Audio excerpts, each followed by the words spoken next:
So today I'm going to be going over an Ecomi and Veve overview and whether or not I think it's a good investment.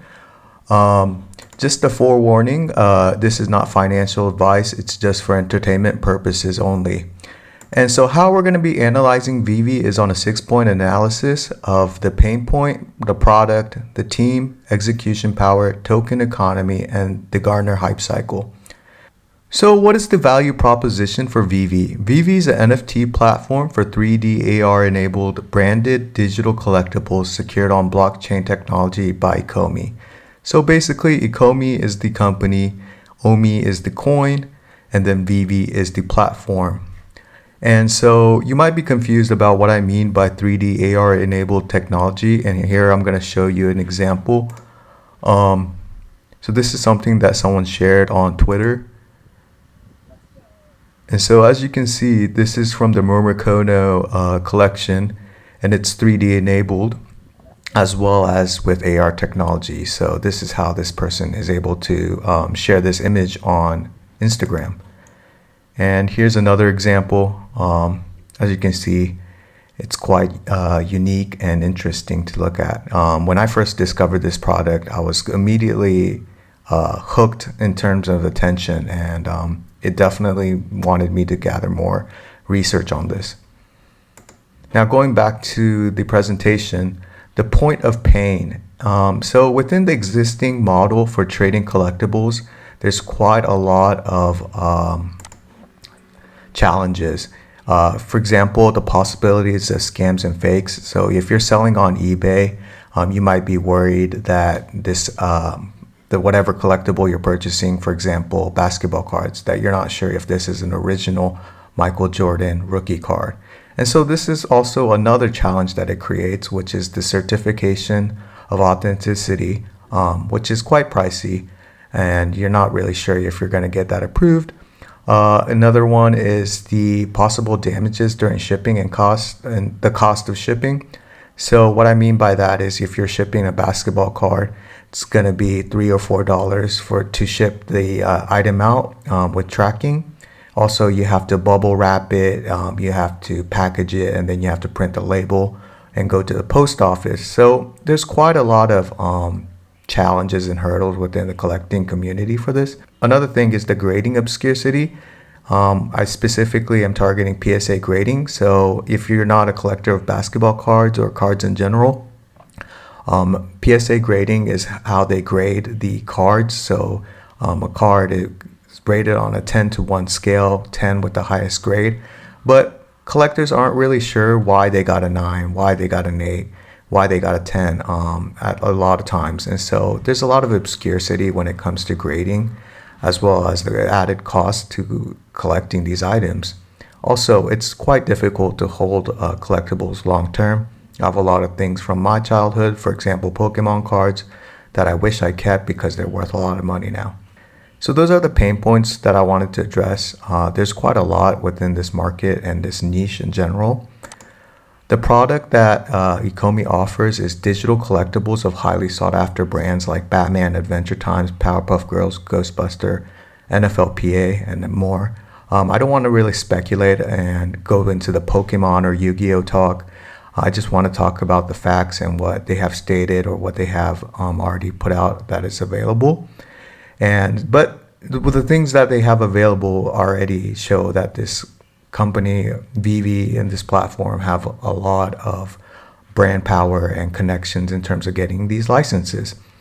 One of the main things that I really like about their product is the ability that you can show the value proposition. Like I said in my example earlier, you're able to show people what a cool product this is.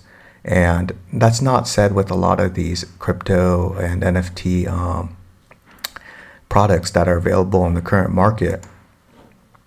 And also it's user accessible even without knowing it's based on blockchain technology. So how Veve works is it's only a mobile only app, and basically you just pay through the Google Pay or Apple iTunes, and most of the users have no idea that this is based on blockchain technology, and there's a crypto coin right behind it. So now I want to talk about the leadership of Ecomi and Veve. The three main players are David YUNZ, Dan CROTHER, and ALFRED KAHN. David YUNZ is a hardcore collector from all accounts I've heard, and is owner of Vagabond, which is New Zealand's largest owned and operated gaming franchise store chain. Dan CROTHER is the founder of Herb, one of the largest marijuana media publications. And ALFRED KAHN is the man who licensed globally brands like Yu-Gi-Oh, Pokemon, Zelda, as well as many other internationally known brands. This is David YUNZ. He's one of the founders, and this is his portfolio of companies he has worked with in the past. Quite a lot of big names, as you can see. Next is Dan CROTHER. So him and David started working when David needed a website, and Dan CROTHER started working on his website 10 years ago. Then they got into the crypto world by coincidence at the same time, and then they started a crypto securities company because that was one of the few businesses within crypto that still had low barriers to entry. And then they went on to find Ecomi together. And this is ALFRED KAHN. This is a figure that's well talked about within the Twitter, Reddit spheres. And he's the person that named Pokemonster to Pokemon. He's the gatekeeper for the Ecomi team. Basically, according to Dan CROTHER's and David, they say that he was the person that was able to get him to the door to meet the right people. And still, it was very difficult to sell this innovative idea to these people. However, he was the person that was able to get Dan and David in touch with these people. So next I want to talk about execution power, and this is where I have to take a couple points off Ecomi. And this is due to the fact that they weren't expecting to scale at such a pace and thus were caught off guard. Basically, they weren't expecting to have this many users in such a short amount of time, which is a good problem to have. However, there is some weaknesses, more specifically within the app. The weaknesses are the marketplace. There's no filters like NBA Top Shop. They are unable to liquidate gems into dollars or convert gems into Omi. Marketplace drops, it's still quite chaotic. There's not really a standard for it, but also at the same time, all the industry within NFT, the NFT industry in general is facing this challenge. Also, they don't have a desktop app, but there's a reason why, and it's because they still want people to be able to convert their USD into gems easily without having to go through an exchange. So next I want to talk about token economics, and I don't want to get deep into this, so I'm going to leave a link below. But the couple things that I've noticed about the token is, one, that the price of the collectible reflects a real life collectible value. So for example, like these collectibles are valued from somewhere between $7 to about $99. And that really does reflect what people purchase in real life. If I was to, want to buy a real life Naruto collectible, I would expect it to be somewhere between that range. I'm not expecting to be thousands of dollars. So I think that how they value their product is quite logical. Also, there's a lot more to the token economics than what's reflected in the circulating supply. So you need to read the white paper more in detail to understand that. So it's currently quite difficult to obtain Omi. The only options you really have is Bit4x or Uniswap. But this should improve over time as they get listed on more exchanges. They've already confirmed that there's several exchanges that are going to be listed on, hopefully by fall. And it's also a deflationary token with a fixed supply. Now I want to go over the Gartner's hype cycle. And something that Gary Vee has stated was that NFTs are going to get big once influencers and people on the internet know how to flex their NFTs. Like an example of this, and I'm not trying to call this person out, but like, I'm the chef. It says, feel incredibly blessed to end season 1 with a lucky drop. So excited to see what season 2 brings. It's time for me to sleep, right? And so then this person got this rare and is kind of somewhat flexing. And I think in the future, people are going to understand how to flex a little bit more. And so this is where we currently are, in my opinion, in terms of the Gartner hype cycle. we're still at a very early stage. And so here again, I'm going to have to deduct points. And it's really not Ecomi's fault or Veve's fault that it's at this stage. However, the public is still really not aware about NFT, and it's still going to take quite a lot of time in terms of mass adoption. And now I want to do a competitors analysis. The main competitor in terms of Ecomi, and I think the gold standard, is NBA Top Shot. So in terms of marketplace, like Ecomi cannot compete with NBA Top Shot in terms of the quality and the layout and the user friendliness. But I'm sure Ecomi, of course, is aware of this and is trying to improve this. The next thing I want to point out is the analytics. On NBA Top Shop, they have tools like evaluate.market, where you can see graphs and the prices of past history. However, we don't have that on Ecomi yet, so I'm going to have to give that one a D. So in terms of the platform, it's still lacking in many areas compared to NBA Top Shop. There's not a lot of filters to sort out the marketplace. It's quite lacking in terms of comparison to NBA Top Shop. So you're wondering, this is a good investment or not? And I want you to focus on the right-hand side, which is more about the product. In terms of licenses, I think Ecomi is on par to NBA Top Shot, if not even above. So I'm going to give that one an A. A mass market, is this product meant to be sold to the mass market? And the pricing that I explained earlier does reflect that. And so I do think that Ecomi and how they price their drops is open to the public. And so once again, I'm going to give that one an A.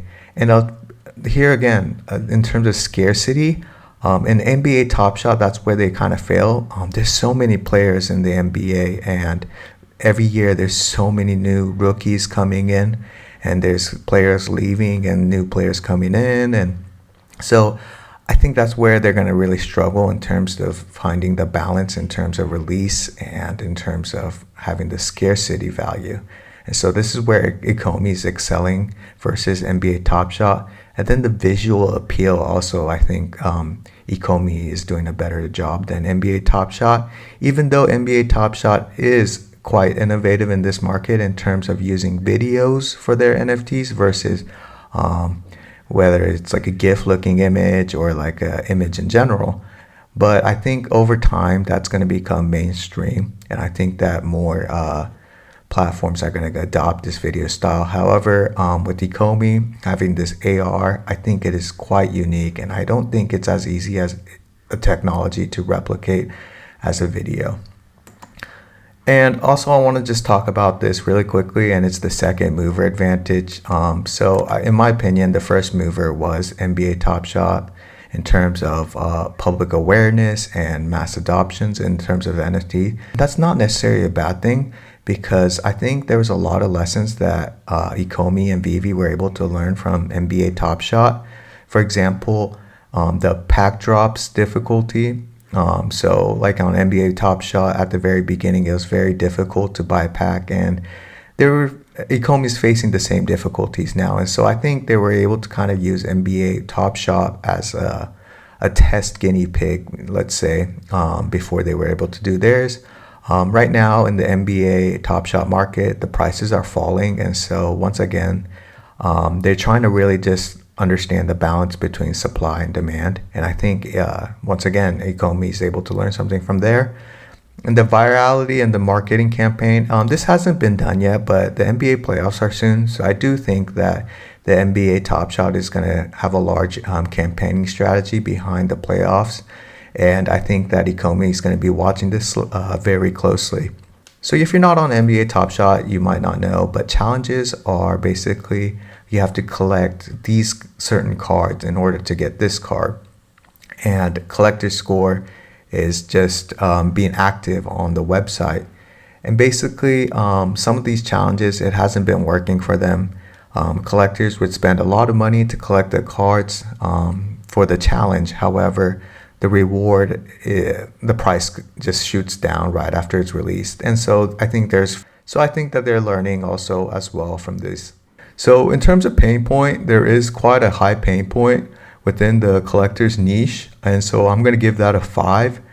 In terms of the product, because of the licenses and the strength of their IPs, I will give that a 5 as well. And also the team, I think they have a well-rounded team that understands technology, crypto, as well as the collector's mindset. So once again, another 5 there. In terms of execution power, this is where I'm going to have to deduct some points, even though I really do like their product.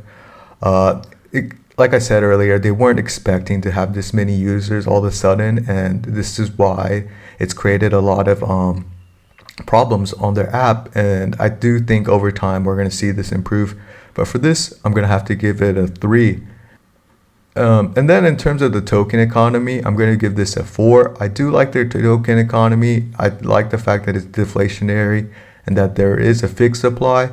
However, I'm just going to deduct it a point because it hasn't really been tested. It hasn't been massively adopted yet. So we're only going to be able to see the effectiveness of the token over time. So this is a 4. In terms of the hype cycle, once again, I'm going to have to deduct it a point because it's really not Veve's fault, but I do think that we're still not at that stage for mass adoption by the public and the understanding of the public about NFTs in general. So that's a 4 there. So how my NFT investment criteria works is that it needs to be a score over 25. So I do think it's a yes, but I do not think that this is something that you're going to make a short buck off, like for example, Dogecoin or Shiba Inu. I do think this is a long-term hold, and that you're going to have to hold on to this for a couple years before you are going to see the exponential increase in terms of your investment. But I do think that this is a good product, good team, as well as a necessary need within the collecting niche. And so, yeah, thank you so much for watching my video. I hope you learned a thing or two about Ecomi and Veve. Make sure you give my video a thumbs up, and make sure you subscribe to my video to learn more about NFTs. Thank you.